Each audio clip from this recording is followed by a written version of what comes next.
Awesome. Thank you very much, Ilya, and hello, everybody. For those of you who don't know me, I'm Chris Donovan. I'm the General Counsel here at the Near Foundation, and I just wanted to spend a few quick minutes just sharing some thoughts about the recent regulatory developments in the US that I'm sure many of you are probably already aware of. But some quick context for those of you who might not be. Last week, the SEC, the Securities and Exchange Commission, US financial regulator, it filed an enforcement action against Coinbase, alleging that Coinbase is operating an unregistered securities exchange. And as part of that complaint, the SEC also alleged that a whole bunch of different digital assets that are available on Coinbase's platform, including the NEAR token, are being sold as investment contracts and so as securities under US law.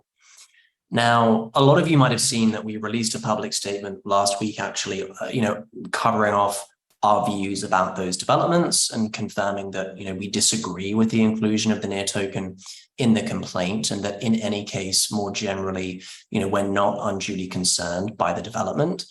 But nonetheless, I thought it would be helpful just to spend a little bit of time here running you all through some of our more detailed thinking on the issues, and also just to expand on that public statement a little bit more as well. So first, really important thing to emphasize is that the complaint isn't against the NEAR Foundation or any other member of the NEAR ecosystem, and nor does it allege that anyone in the NEAR ecosystem has done anything unlawful, which is, obviously very important. And the foundation has always taken its legal obligations extremely seriously, and we firmly believe that we have been and we will continue to be compliant with all applicable laws.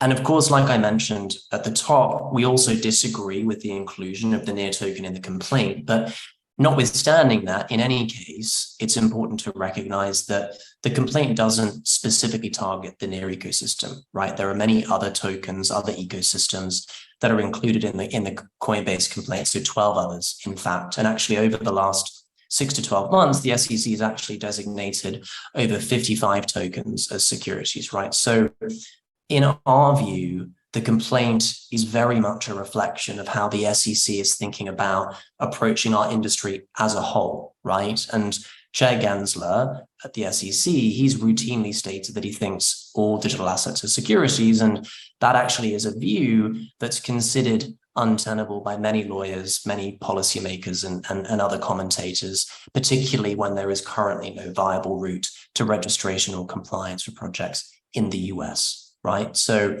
one other important detail as well, just before I move on to the next slide, is that, the SEC asserts that actually it only needs to convince the court that just one of the assets that it included in the complaint is a security to successfully establish a violation of securities laws by Coinbase, right? Which means that the SEC is very much incentivized to cast a wide net. And actually the way that the SEC is making these allegations, so against an exchange, Coinbase and Binance and others, and not actually directly against the ecosystem participants, it makes it hard for any ecosystem participant to actually intervene and challenge the allegations. So in effect, the SEC can make these allegations without fear of material challenge. So without a doubt, there is a lot of regulatory uncertainty in the US right now. That's for sure. And it's very unfortunate. It's harming the industry, particularly in the US. And in my view, it's very much unnecessary as well. And the complaint in many ways is a reflection of that challenging environment. But I think it's also really important not to forget that, the technology that's underpinning our ecosystem, it's global, it's permissionless, it's decentralized, right? And the world is a lot bigger than just the United States. And actually, the US is becoming increasingly an outlier globally in terms of its hostile approach to our industry, right? There are many other jurisdictions globally that are making, lots of meaningful steps to engage with our industry in a good faith way and implement reasonable, proportionate legal frameworks that will actually support the growth and development of our industry. And so, Switzerland is a great example of that, right? Which is where the foundation is based. Switzerland has had a really clear, simple, effective regulatory framework for digital assets for several years. And as a result, there's a fantastic, vibrant Web3 community here.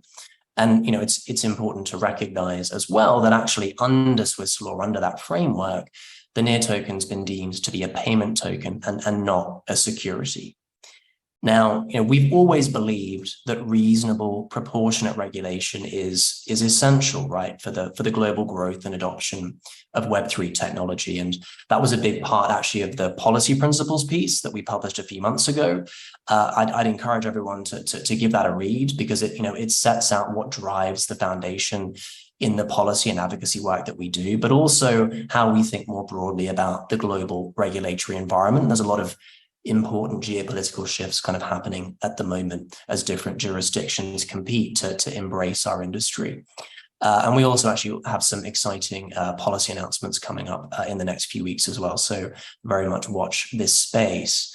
And in the meantime, really the message is that the foundation's very confident that we're well prepared. We're fortunate to have a fantastic team and stellar external advisors to make sure that we can successfully navigate and help ensure that the ecosystem can successfully navigate whatever complexities, whatever challenges the ecosystem might face, regardless of where those challenges might arise, whether it's in the US or elsewhere, right? So we will continue to help keep the ecosystem safe and secure.